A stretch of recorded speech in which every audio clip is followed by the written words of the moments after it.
Bayangin skenario ini deh. Anda lagi asik nonton perayaan hari jadi sebuah grup musik legendaris.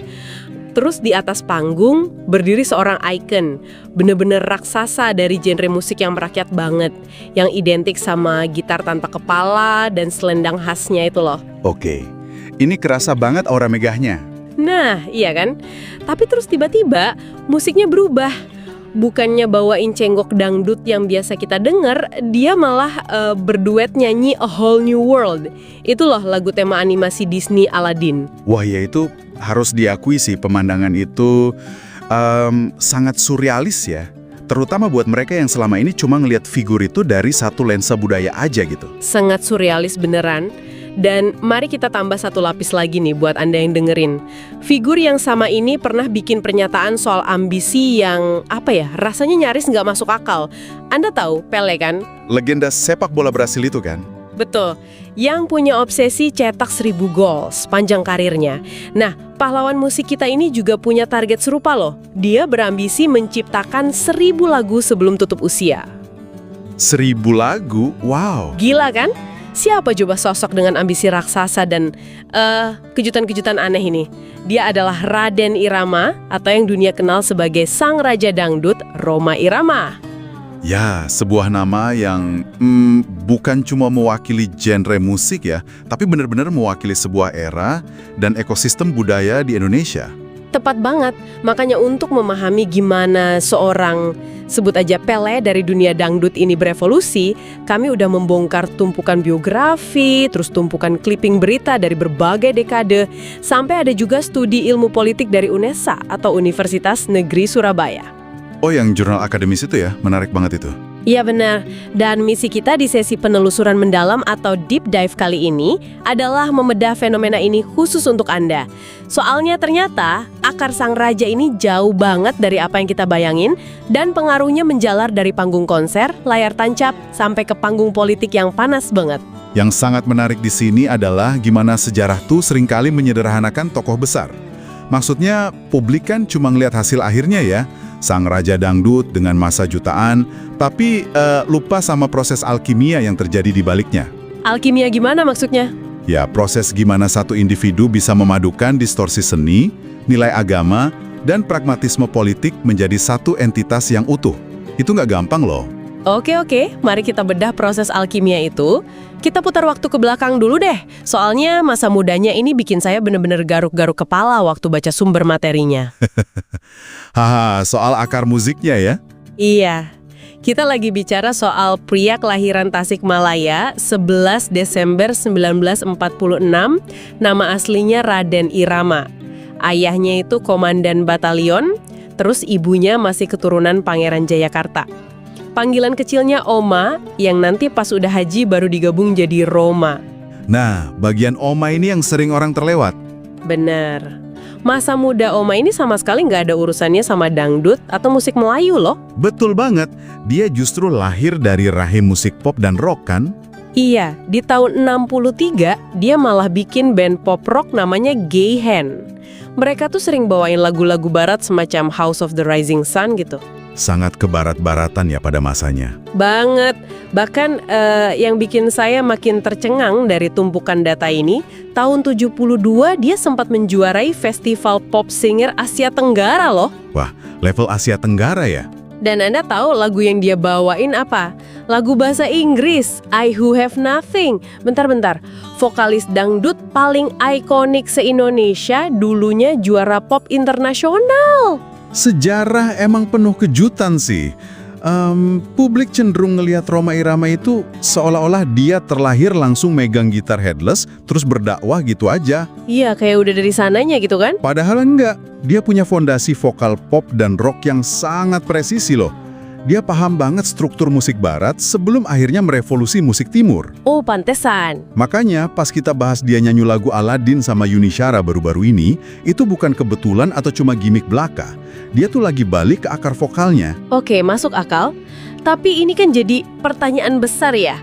Ibaratnya nih, ini kayak kita tahu seorang komposer musik klasik legendaris, ternyata dulunya vokalis band punk rock. Analogi yang pas banget. Kalau dia udah sangat sukses di jalur pop, bahkan juara level Asia Tenggara, kenapa dia banting setir ke musik Melayu? Apa coba pemicu transisi radikal ini? Nah, semuanya bermula dari sebuah epifani. Titik baliknya itu bisa kita lacak ke satu peristiwa yang sangat spesifik, yaitu pas ada konser band rock Inggris Deep Purple di Jakarta. Tunggu, Deep Purple? Iya, di tanggal 4 dan 5 Desember tahun 75. Saat itu Roma ada di tengah-tengah kerumunan penonton. Bentar, jadi Raja Dangdut kita ini terinspirasi gara-gara nonton David Coverdale sama Ritchie Blackmore jingkrak-jingkrak di Senayan. Gimana ceritanya? Emang kedengeran aneh sih awalnya. Ya kan musik rock Inggris sama musik Melayu tuh ibarat air sama minyak. Kalau dicampur bukannya malah kacau balau. Disinilah letak kejeniusannya.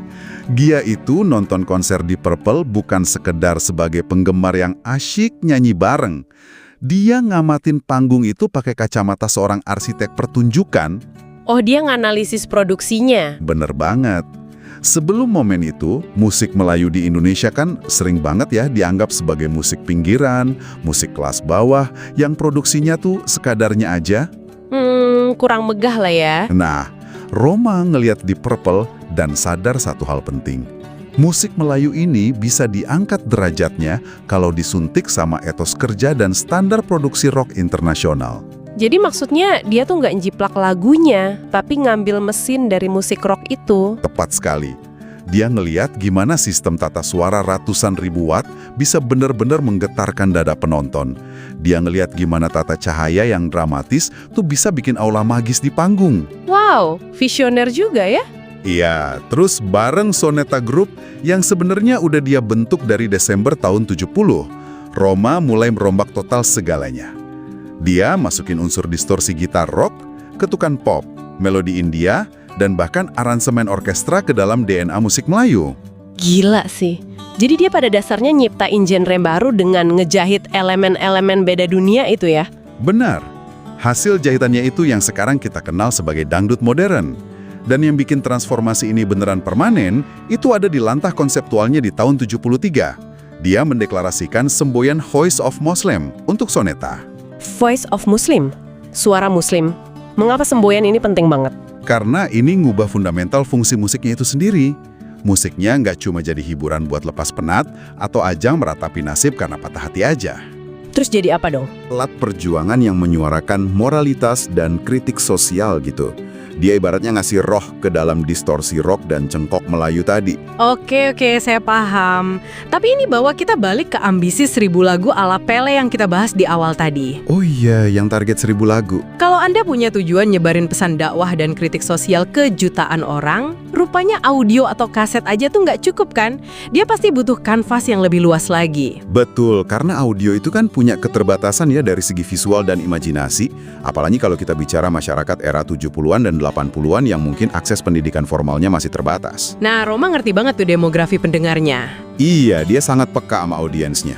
Lebar, kita bicara soal film klasik kayak Omai Rama Penasaran di tahun 76, Satria Bergitar di tahun 83, sampai Sajadah Ka'bah di 2011. Semuanya box office di kalangan masyarakat bawah. Nah, kalau kita pakai bahasa anak zaman sekarang ya, Rhoma Irama ini pada dasarnya lagi ngebangun cinematic universe-nya sendiri di Indonesia, jauh sebelum Marvel atau MCU kepikiran bikin begituan. Wah, analogi cinematic universe itu brilian dan akurat banget sih. Iya kan? Karena nyambung semua ceritanya. Bener, karena setiap film yang dia produksi itu bukan karya yang berdiri sendiri dan terpisah dari lagunya. Film-film itu fungsinya ya jadi penjelasan visual buat lirik-lirik lagunya itu. Jadi bisa dibilang filmnya itu semacam video klip tapi durasinya 2 jam gitu ya? Lebih dalam dari sekedar video klip sih. Filmnya itu perpanjangan narasi. Contohnya gimana tuh? Misalnya gini, kalau dia punya lagu tentang bahaya minuman keras, nah filmnya bakal nyeritain kehancuran sebuah keluarga gara-gara alkohol. Dan di film itu, Rhoma bakal hadir sebagai pahlawan yang bawa kebenaran. Jadi pesannya lebih ngena ya ke masyarakat? Banget. Ini tuh strategi komunikasi massa yang luar biasa efektif. Dia berhasil nerjemahin pesan moral, agama, dan kritik soal ketimpangan sosial ke format cerita yang paling gampang dikonsumsi sama masyarakat akar rumput. Dan dampak dari lagu dan film itu real banget loh di masyarakat. Di tumpukan data kita, ada satu lagu yang menurut saya paling unik, judulnya 135 juta. Oh, lagu soal jumlah penduduk itu? Iya, ini gila sih. Soalnya judul lagu ini terus diupdate dan berubah-ubah. Itu contoh terbaik gimana karya Roma tuh hidup dan napas bareng masyarakat. Lagu itu kan aslinya cerita soal keberagaman suku bangsa Indonesia ya? Betul. Terus dia update gara-gara sensus penduduk. Iya. Seiring bertumbuhnya jumlah penduduk, Roma terus perbarui judul dan lirik lagunya. Dari yang awalnya 135 juta, naik jadi 165 juta, terus 185 juta, sampai pernah lo dinyanyiin jadi 200 juta pas live di panggung. Itu ibarat dokumenter demografi yang bisa dipakai buat joget asik ya. Tapi kok dia mau repot-repot ganti lirik segala sih? Karena dia pengen setiap orang yang denger lagunya tuh ngerasa dilihat dan dihitung. Wah, validasi sosial ya. Iya, ini bentuk validasi buat kelas bawah. Bagi Roma, mereka tuh bukan sekedar angka statistik di buku pemerintah, tapi mereka adalah bagian penting dari semesta yang dia ciptakan. Oke, ini bikin saya benar-benar kagum. Dia sukses ngebangun basis massa yang luar biasa fanatik dan gede. Tapi, nah ini dia. Ini ngebawa kita ke sebuah realitas yang nggak bisa dihindari. Realitas soal citra publiknya ya? Betul. Ketika seseorang memposisikan dirinya setinggi itu, jadi pahlawan di film, jadi voice of Muslim, jadi penjaga moral masyarakat, kehidupan pribadinya pasti bakal disorot tajam pakai mikroskop dong. Sudah pasti. Menjadi monumen moralitas itu posisi yang sangat amat berbahaya buat manusia biasa manapun. Nah, disinilah bagian yang sangat menarik. Karena kita nemuin kontradiksi yang tajam di biografi Roma. Realitas asmaranya ini jauh dari kisah dongeng cinta yang sempurna. Ya, kehidupan pribadinya emang penuh warna. Catatan dari arsip kita nunjukin ada 7 pernikahan yang mewarnai hidupnya. Dan ini bukan cuma daftar nama ya, tapi spektrum kisah yang kompleks banget. Ada yang bertahan lama, ada yang singkat banget. Iya, ada istri yang paling setia mendampingi sejak 85 meski dipoligami, yaitu Ibu Richa Rahim. Ada juga Veronica Agustina, pemain keyboard soneta yang mu'alaf, kasih 3 anak sebelum akhirnya cerai di 85. Terus, ada juga yang disembunyikan dari publik kan? Betul, ada pernikahan yang minim publikasi banget, kayak sama Marwa Ali, yang ibunya Ridho Roma. Itu terus Ayu Soraya dengan nikah sirinya yang misterius. Sampai ada juga mahasiswi umur 19 tahun dari Solo, Gita Andini Saputri. Nah, kehidupan privat yang berlapis-lapis dan penuh kompartemen ini yang seringkali berbenturan keras sama citra publiknya sebagai sang pendakwah. Dan benturan paling keras yang paling bikin publik se-Indonesia terbelalak itu terjadi di tahun 2003. Mari kita bedah pelan-pelan kasus ini buat Anda pendengar. Oke, kasus Inul ya? Iya.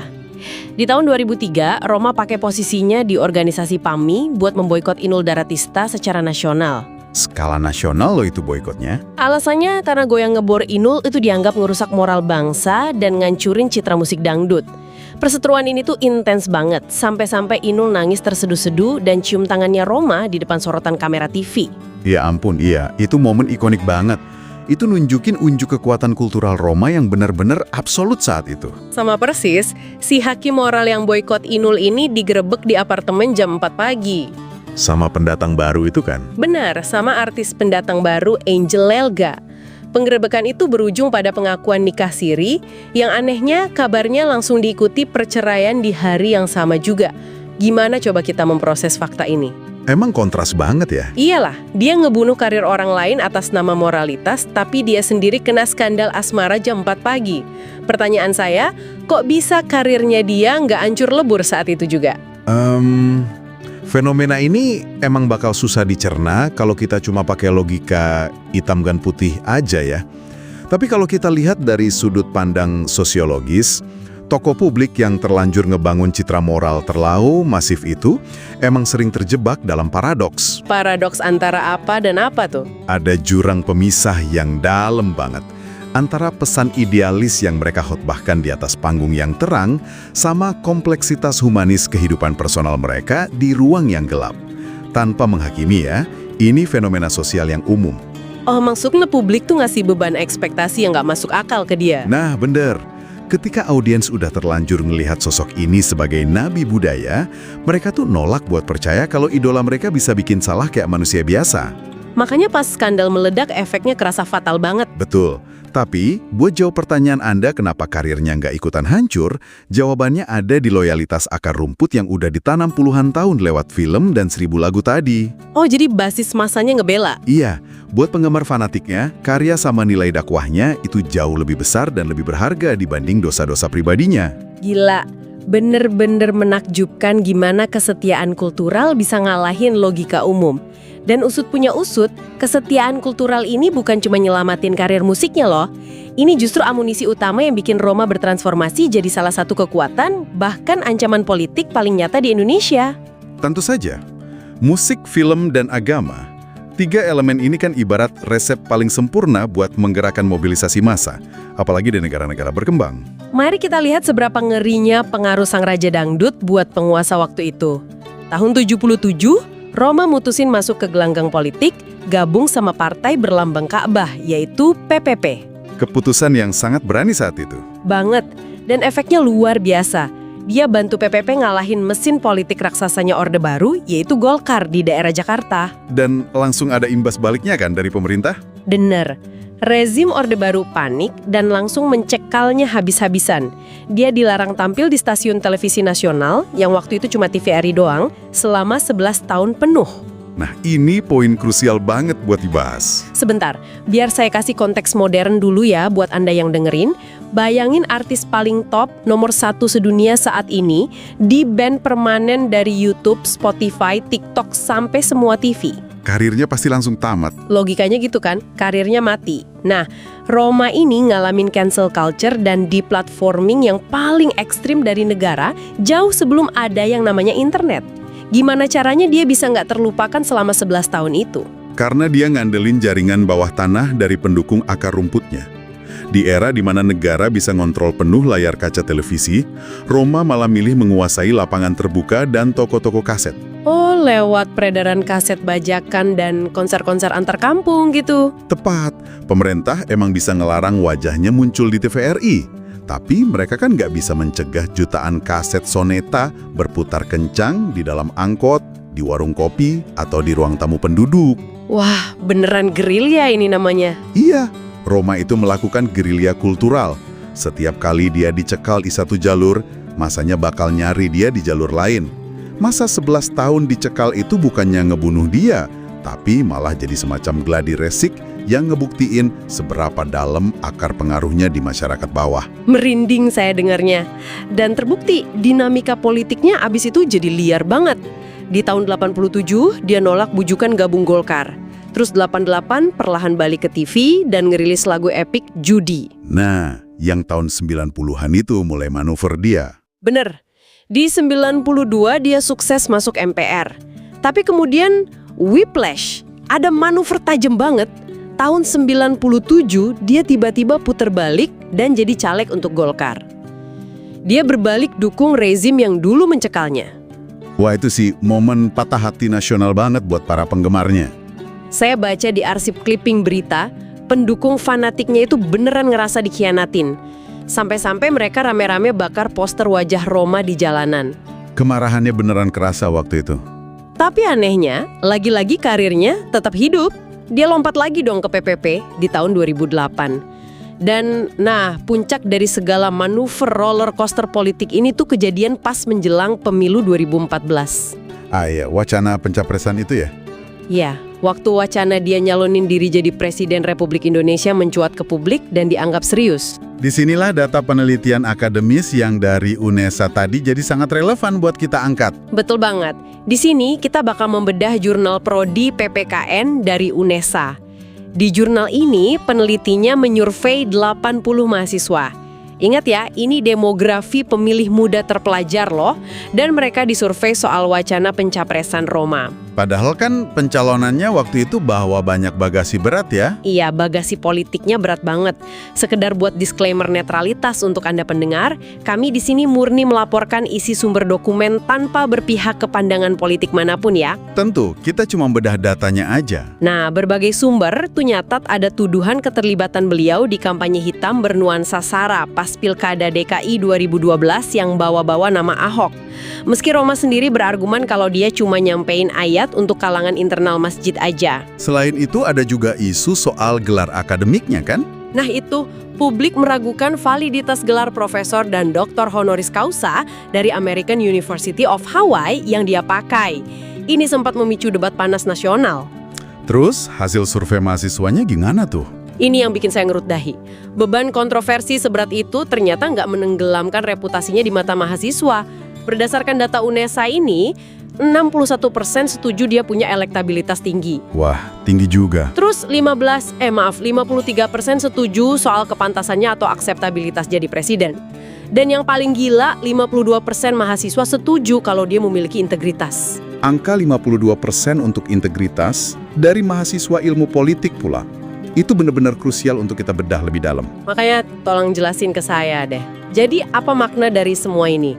Gimana ceritanya tokoh yang zigzag antar partai?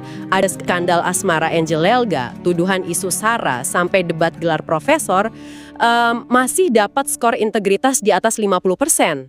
Oke, ini jawabannya ada di sosiologi politik.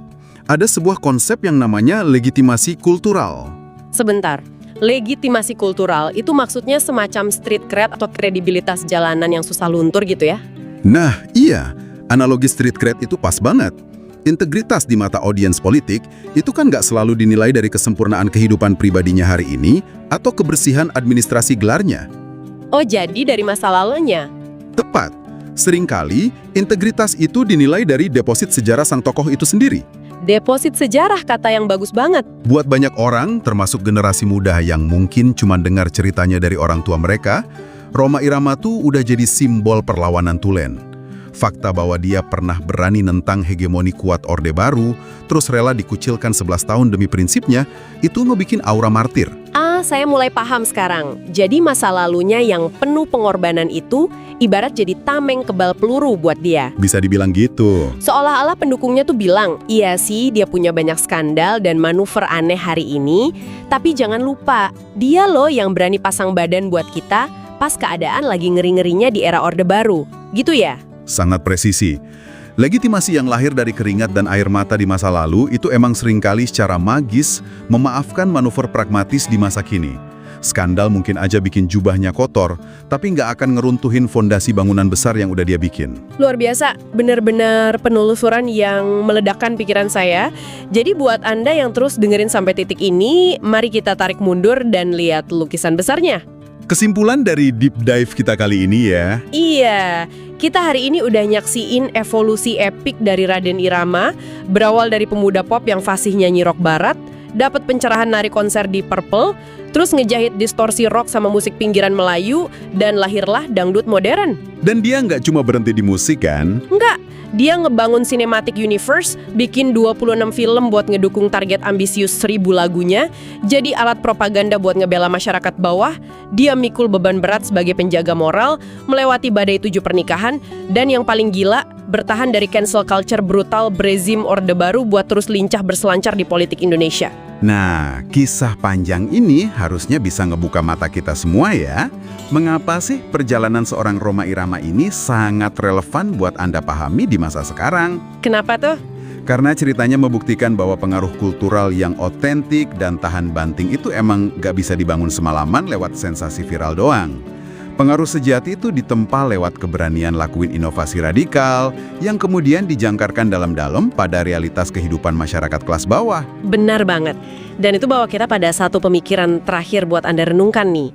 Tadi kan kita ngebahas gimana di era sebelum ada internet, Rhoma bisa selamat dari cancel culture pemerintah karena punya ekosistem kulturalnya sendiri. Iya, jaringan bawah tanah tadi. Nah, coba bayangin kerasnya arus informasi zaman sekarang, di mana figur publik tuh bisa divonis mati secara sosial oleh opini netizen cuma dalam hitungan jam. Ngeri banget emang culture sekarang. Pertanyaan saya, apakah mungkin kalau ada seniman zaman sekarang yang berhasil ngebangun semesta kultural yang sedalam Rhoma Irama, mereka bakal kebal dari badai cancel culture masa kini?